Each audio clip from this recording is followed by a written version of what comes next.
जय जगन्नाथ फ्रेंड्स मु लिपुन आपको स्वागत करुच्ची ओडिया फैक्ट्स एक नुआ एपिसोड को जदि चैनल रे आपण नुआ ताले चैनल को सब्सक्राइब कर नियंतु एवं पाखरे थिबा बेल बटन को क्लिक कर दियंतु जेमिति कि नुआ नुआ वीडियो आपनका पाखरे शीघ्र पहुंची परिबो। ताले आउट देरी न करी चलंतु आरंभ करिया आज रे topic a full facts about Nayagarh.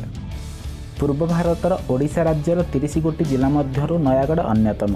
1992 मसीह पुरी जिला को डिवाइड करी खोर्धा नयागढ़ और पुरीर निर्माण करा जायथिला। क्षेत्रफल अनुसार यह 3890 वर्ग किलोमीटर बा 1500 वर्ग माइल अटे। 2011 जनगणना अनुसार एठारे प्राय 9,62,000 रु अधिक लोक बास करिथांती, किंतु वर्तमान जहाँ 10 लाख रु अधिक होई सारिबेनी। यदि घनता दृष्टि देखिबा एठारे प्रति वर्ग किलोमीटर पिछा 250 जन लोक बास करिथांती। एठारे प्राय 99% रु अधिक लोक ओडिया भाषा को प्रथम भाषा रूपे स्वीकृति देउथिबा बेले विभिन्न सरकारी तथा बेसरकारी कार्य इंग्लिश भाषा रे होई थाए। विभिन्न जान पंजीकरण OD25 रु आरंभ होई थाए। एठारे लिंग अनुपात प्रत्येक 1000 पुरुषों पिछा 916 जन महिला मौजूद थांती। एठाकार साक्षरता हार 79.17% रही। यही जिलार दक्षिण और पूर्व में खोर्धा, किछि पूर्व और उत्तर में कटक, किछि उत्तर में अनुगुल, उत्तर और पश्चिम में बौद्ध, किछि पश्चिम में कंधमाल और दक्षिण पश्चिम में गंजाम जिला द्वारा आबद्ध हो रही अछि। यार 8टी ब्लॉक रही: भापुर, दसपला, गणिया, खंडपड़ा, नयागढ़, नुआगाँ, ओडगाँ और रनपुर। यार मध्य 4टी विधानसभा मंडल रही। 119 नंबर विधानसभा मंडल में आसूची रणपुर, 120 रे खंडपड़ा, 121 रे दसपला, 122 रे नयागढ़। वर्तमान देखिबा यार इतिहास। त्रयोदश शताब्दी रे ओडिशा राजनीतिक इतिहास एक गुरुत्वपूर्ण विषय थिला नयागढ़ राज्य। बाघेला राजवंशर राजकुमार सूर्यमणि सिंह मध्य प्रदेश रेवारू तीर्थयात्रा पुरी को आसी नयागढ़ रे तांको राज्य प्रतिष्ठा करथिले। पुरी अभिमुखे जिबा बेले उभय सूर्यमणि और तांको भाई चंद्रमणि रातिरे गुणानटी रे विश्राम करथिले। से समय ए अंचल बाघरे परिपूर्ण थिला एवं रातिरे एक बाघ तांको आक्रमण करथिला। उभय भाई बाघ सहित युद्ध करी ताको हत्या करथिले। सेथिपई स्थानीय लोकमाने साहसी भाई माननकु प्रशंसा करथिले एवं सूर्यमणि को सेमानक नेता भावे मनोनीत करथिले। सूर्यमणि सिंह धीरे धीरे गुणानटी रे निजर दुर्ग निर्माण करी एक माळीक झियोंकु विवाह करथिले। प्रथम पत्नीक मृत्यु परे से जने क्षत्रियंक विवाह करथिले। तापरे से हरिपुर और राळबा उपरे आक्रमण करथिले। सोईथिबा समय रे राळबा ठारे एक बाघ तांको आक्रमण करथिला। से पुणी बाघ सहित युद्ध करी ताको हत्या करथिले। सेही मुहूर्त रे एक खाली पात्र रे पानी आनिबाकू जाउथिबा एक महिला को से देखिथिले। आश्चर्यर कथा है गला बेले से तो एकुटिया जाइथिले, किंतु फेरिला बेले तांको सह एक छोट पिला फेरुथिला। संगे संगे राजा सूर्यमणि से महिला पथरे बाधा सृष्टि करी ए रहस्यर विषय पचारिबाकू इच्छुक हेले। महिला जनक कहिथिले से हेउछंती बाउरी ठाकुराणी। राजा हत्या करिथिबा बाघटी हेउछि से बालक। माँ ठाकुराणी सूर्यमणि को तांको हत्या करिबा पई परामर्श देइथिले एवं सेठारे पूजा करिबा पई आदेश देइथिले। सेही दिन ठारू राजा सूर्यमणि राळबा ठारे माता बाउरी ठाकुराणी को पूजा करुथिले एवं सेठारे तांकर दुर्ग निर्माण करी निजर राज्यर प्रतीक भावे बाघमुंड को स्वीकृति देइथिले। एही राजवंशर नवम राजा थिले बाघेल सिंह। रुखी एवं बलराम पहाड़ मध्य थिबा एक स्थान को शिकार करने को आसी एक चमत्कार दृश्य देखी सेठारे से अबाक हो जाइथिले। सेठारे से देखिले जे एक ठेकुआ एक कुकुर को चापी देइथिला, अर्थात जने शिकारकारी उपरे शिकार बसी थाए। एभली वीरत्वपूर्ण दृश्य देखिबा परे से निज राजधानी को चयन करी एही स्थान को स्थानांतर करथिले। तांको नाम अनुसार नयागढ़र नाम बाघुआ नयागढ़ भावे जनाशुना। जो स्थान रे एभली घटना घटितिला ताहा एबे कुकुर तसरा भाव जनाशुना। नयागढ़र द्वादश राजा भावे रघुनाथ सिंह बहुत शक्तिशाली राजा थिले। सही समय मुसलमान माने संपूर्ण ओडिशा को कब्जा कर सारी एवं उपकूल ओडिशार परिवेश संपूर्ण अनैतिक हो जाइथिला। शेष स्वाधीन राजा भावे मुकुंददेव 1565 एक युद्ध रे हारी वीरगति प्राप्त करथिले। एभली परिस्थितिर फायदा उठाई रघुनाथ सिंह रणपुर उपर आक्रमण करी ओडगाँ, शरणकुल और बाउंसियापड़ा को नयागढ़ राज्य में मिसाई देथिले। केवल सेतिकी नुहे, नयागढ़ दसपला सीमांचल को बौद्ध राजा ठारू एवं ओडगाँर सुनामही अंचल को घुमुसर राजा ठारू अलग करी निज राज्य में मिसाई देथिले।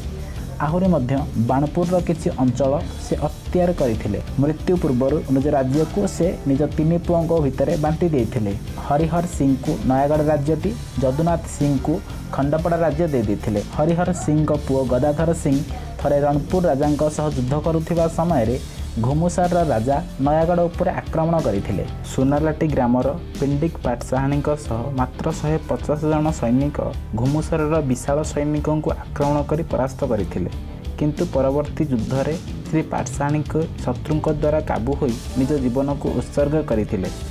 ଗଦାଧର ସିଂଙ୍କ ଝିଅ ଘୁମୁସରର ବିଖ୍ୟାତ କବି ଉପେନ୍ଦ୍ର ଭଞ୍ଜଙ୍କୁ ବିବାହ କରି ନୟାଗଡ଼ ରାଜ୍ୟର ମାଳିସାହି ଗ୍ରାମରେ ଜୀବନଯାପନ କରିଥିଲେ। ଯେତେବେଳେ ଇଂରେଜମାନେ ଓଡ଼ିଶାକୁ କାବୁ କଲେ, ବିନାୟକ ସିଂ ମାନ୍ଧାତା ନୟାଗଡ଼ର ରାଜା ଥିଲେ ଓ ତାଙ୍କ ଦରବାରରେ ଥିଲେ ମହାନ କବି ଯଦୁମଣି ମହାପାତ୍ର। ବର୍ତ୍ତମାନ ଦେଖିବା ଶିକ୍ଷାନୁଷ୍ଠାନ ଗୁଡ଼ିକ।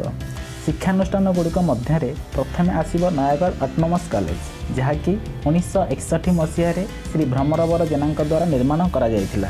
ଏହି କଲେଜରେ +2, +3 ଏବଂ କିଛି ସବଜେକ୍ଟର ପିଜି ପାଇଁ ମଧ୍ୟ ବ୍ୟବସ୍ଥା ରହିଛି। ଆର୍ଟ୍ସ, ସାଇନ୍ସ, କମର୍ସ ତଥା ଭୋକେସନାଲ ସାଇନ୍ସ ଥିବା ଏହି କଲେଜରେ ଛାତ୍ରଛାତ୍ରୀଙ୍କ ଆବାସ ପାଇଁ 3ଟି ହଷ୍ଟେଲର ସୁବିଧା ରହିଛି। ଗୋଟିଏ ଉତ୍କଳଘଣ୍ଟ ଯଦୁମଣି ମହାପାତ୍ରଙ୍କ ନାମରେ, ଅନ୍ୟ ଏକ ପଠାଣି ସାମନ୍ତଙ୍କ ନାମରେ, 2ଟି ଛାତ୍ରାବାସ ଏବଂ ମହିଳା ସ୍ୱାଧୀନତା ସଂଗ୍ରାମୀ ମାଳତୀ ଚୌଧୁରୀଙ୍କ ନାମରେ ଏକ ବୃହତ୍ ଛାତ୍ରୀବାସର ସୁବିଧା ରହିଛି। କଲେଜର ପରିବେଶ ବହୁତ ସୁନ୍ଦର ହୋଇଥିବା ବେଳେ ଏହାର ବିରାଟ ଖେଳ ପଡ଼ିଆ ମନ କିଣିନିଏ। ଏହା ଜୁଲାଇ 1964ରେ ୟୁଜିସିର ମାନ୍ୟତା ପାଇଥିଲା ଏବଂ 2006ରେ ଅଟୋନମସ୍ କଲେଜ ଭାବେ ଡିକ୍ଲେୟାର ହୋଇଥିଲା। ନୟାଗଡ଼ ଓମେନ୍ସ କଲେଜଟି 1981 ମସିହାରେ ନୟାଗଡ଼ର ସ୍ଥାନୀୟ ଲୋକମାନଙ୍କ ସାହାଯ୍ୟରେ ଓଡ଼ିଶା ଗଭର୍ଣ୍ଣମେଣ୍ଟ ଦ୍ୱାରା ନିର୍ମିତ ହୋଇଥିଲା। ମିଷ୍ଟର SM ସୁଲେମାନ ଏହାର ଫାଉଣ୍ଡିଂ ସେକ୍ରେଟାରୀ ଥିଲେ। ଏହା ନୟାଗଡ଼ ଟାଉନର ପୁରୁଣା ପ୍ରଜାମଣ୍ଡଳ ଅଫିସଠାରେ ନିର୍ମିତ ହୋଇଥିବା ଯୋଗୁଁ ଏହାର ନାମ ପ୍ରଜାମଣ୍ଡଳ ମହିଳା ମହାବିଦ୍ୟାଳୟ ଦିଆଯାଇଥିଲା। ଏହା 1988 ମସିହାରେ ୟୁଜିସିର ମାନ୍ୟତା ହାସଲ କରିଥିଲା। ଏଠାରେ ଟୋଟାଲ 900 ପିଲା ପଢ଼ିପାରୁଥିବା ବେଳେ 200 ଜଣଙ୍କ ପାଇଁ ହଷ୍ଟେଲ ସୁବିଧା ରହିଛି। ୟୁନିଟେକ୍ କଲେଜଟି ଏକ ଆବାସିକ ମହାବିଦ୍ୟାଳୟ ଯାହାକି 2009 ମସିହାରେ ସ୍ଥାପନା ହୋଇଥିଲା ଏବଂ 2016 ମସିହାରେ ଡିଗ୍ରୀ କଲେଜ ପାଇଁ ମାନ୍ୟତା ପାଇଥିଲା। Millennium academy of higher educational କଲେଜଟି 2000 ମସିହାରେ ସ୍ଥାପନା ହୋଇଥିଲା, ଯାହାକି ବିଭିନ୍ନ ପ୍ରଫେସନାଲ କୋର୍ସ ଯୋଗାଉଥିଲା। ଏହା ନୟାଗଡ଼ ଟାଉନ ଠାରୁ 7 କିଲୋମିଟର ଦୂରରେ ବାଲୁଗାଁ ନିକଟରେ ଅବସ୍ଥିତ। ଏହା ଛଡ଼ା divine college, inspire college, Pathani Samanta college, ଗଣିଆର RC Samantaray college, Malisahi college, Itamati college, Daspalla BS college ଆଦି ଅନେକ କଲେଜରେ ଶିକ୍ଷାର୍ଥୀମାନେ ବିଦ୍ୟା ଗ୍ରହଣ କରିଥାନ୍ତି। ଏହି କଲେଜମାନଙ୍କୁ ଛାଡ଼ିଲେ ନୟାଗଡ଼ ନିଜର କୋଚିଂ ସେଣ୍ଟର ପାଇଁ ବହୁତ ଫେମସ୍। ଅନେକ ଗୁଡ଼ିଏ କୋଚିଂ ସେଣ୍ଟର ମଧ୍ୟରୁ Oxford, Padhi, Vidwan, Gurukrupa, Nalanda, Cambridge, arts pigeon ଆଦି ଅନ୍ୟତମ। କେବଳ କଲେଜ ନୁହେଁ, ସ୍କୁଲ ମଧ୍ୟରେ Brajendra high school, DAV public school, Maharshi Vidya Mandir, Odisha ଆଦର୍ଶ ବିଦ୍ୟାଳୟ, NAC ହାଇସ୍କୁଲ, ସରସ୍ୱତୀ ଶିଶୁ ବିଦ୍ୟା ମନ୍ଦିର ଆଦି ଅନେକ ଆଞ୍ଚଳିକ ସ୍କୁଲ ଏବଂ ହାଇସ୍କୁଲରେ ପରିପୂର୍ଣ୍ଣ ନୟାଗଡ଼ ଜିଲ୍ଲା। ବର୍ତ୍ତମାନ ଦେଖିବା ଟ୍ରାନ୍ସପୋର୍ଟେସନ୍। ଖୋର୍ଦ୍ଧା ନୟାଗଡ଼ ଦେଇ 57 ନମ୍ବର ନ୍ୟାସନାଲ୍ ହାଇୱେ ଯାଇଥିବା ବେଳେ ଷ୍ଟେଟ୍ ହାଇୱେ ଦ୍ୱାରା ବିଭିନ୍ନ ଅଞ୍ଚଳକୁ ଯାତାୟାତର ସୁବିଧା କରାଯାଇଛି। ଆହୁରି ମଧ୍ୟ ଖୋର୍ଦ୍ଧା ରୋଡ଼ ଠାରୁ ବଲାଙ୍ଗୀର ପର୍ଯ୍ୟନ୍ତ ଟ୍ରେନ୍ ଯାତାୟାତର ସୁବିଧା କରାଯାଉଛି। ବର୍ତ୍ତମାନ ନଜର ପକାଇବା କିଛି ପର୍ଯ୍ୟଟନ ସ୍ଥଳୀ ଉପରେ। ଲଡ଼ୁକେଶ୍ୱର ମନ୍ଦିର। ଓଡ଼ଗାଁର ଏହି ଲଡ଼ୁକେଶ୍ୱରଙ୍କ ମନ୍ଦିର ଓଡ଼ିଶାରେ ବହୁତ ଫେମସ୍।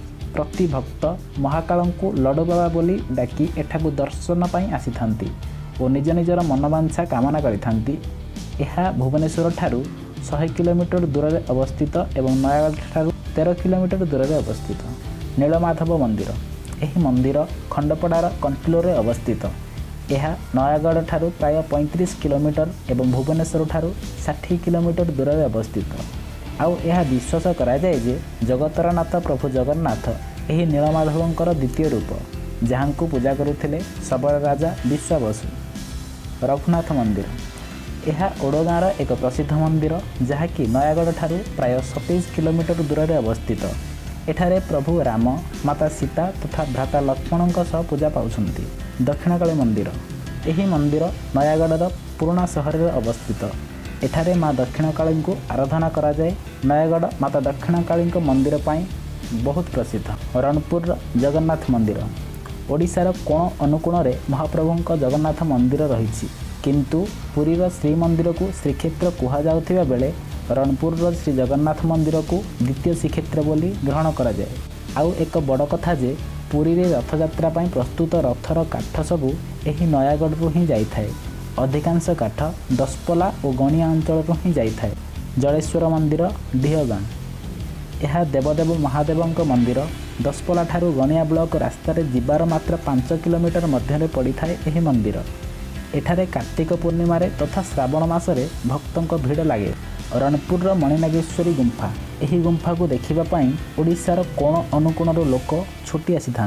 वर्तमान देखा कोटागड़ गुंफा राजसुनाखेला। कार्तिक पूर्णिमा एठारे लोकों भिड़ जमे। पवनपुत्र हनुमान एक प्रतिमूर्ति पहाड़र शीर्ष अवस्थित। यह राजसुनाखेला ठारू प्राय 4 किलोमीटर दूर और रणपुर ठारू 9 किलोमीटर दूर अवस्थित। Gokulananda tourism centre. Gokulananda tourism centre टी नयागढ़ सीधामूला ग्रामर निकट अवस्थित। यह महानदी कूल होइथिबारु लोकों को आहुरी मनमोहित करे। यह निकटरे सीधामूला ब्रिज अच्छी जहाँकि पर्यटकों को आकर्षण करिथाए। यह पाखरे एक डियर पार्क रही एवं पिकनिक पई यह एक बेस्ट जगह। सातकोशिया वाइल्ड लाइफ सेंचुरी, यह नयागढ़ जिलार गणिया ब्लॉक निकट रही। एठारे प्रत्येक प्रकार जीवजंतु देखा मिलती एवं सातकोशियार गंड देखापी बहुत दूर दूर लोक मैंने छुटी आसी था। कुआरिया डैम दशपल्ला टाउन ठारू प्राय 7 किलोमीटर जीवा पर यही कुआरिया डैम पड़ी थाए। एठारे एक सुंदर डियर पार्क रही। पिकनिक पई एठारे एते भिड़ हुए जे बेले बेले जगह मिलेनि टिके पिकनिक मजा नेबापी। बुढ़ा बुढ़ियाणी डैम ओडगाँ रु 10 किलोमीटर गले यही बुढ़ा बुढ़ियाणी डैम देखा मिले। यह मध्य एक सुंदर पिकनिक स्पॉट। महावीर खोल 1983 मसीह प्रतिष्ठित यही महावीर खोल एक धार्मिक स्थल भाव नयागढ़ में परिचित। महाविषुव संक्रांति दिन को धरी एठारे 3 दिन जाए एक यज्ञ होता है जोठारे कि हजार हजार लोक एकाठी होता।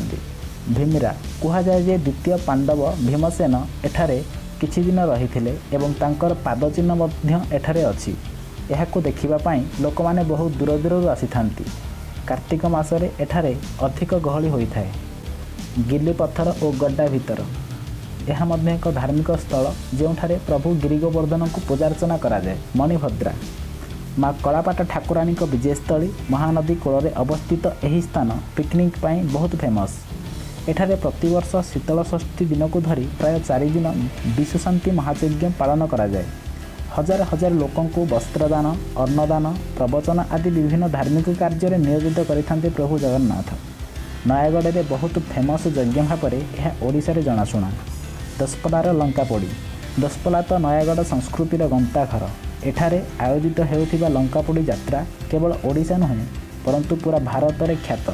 सेथिपाई लंकापोड़ी में प्राय हजार हजार लोक आसी एकाठी हुअन्ति और एठाकर मजा नहीं थांती। नयागढ़ बहुत फेमस अटे तार छेनापोड़ पाई।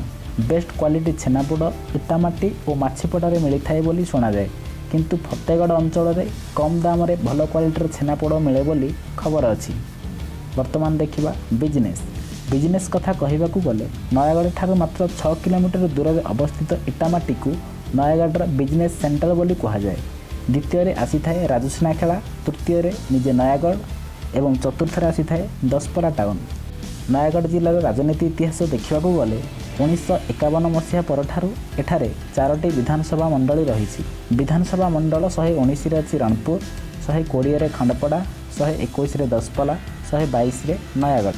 रणपुर वर्तमान विधायक अच्छा श्री सत्यनारायण प्रधान, खंडपड़ार अच्छा श्री सौम्यरंजन पट्टनायक, दशपल्ला अच्छा श्री रमेश चंद्र बेहेरा, नयागढ़ अच्छा श्री अरुण कुमार साहू।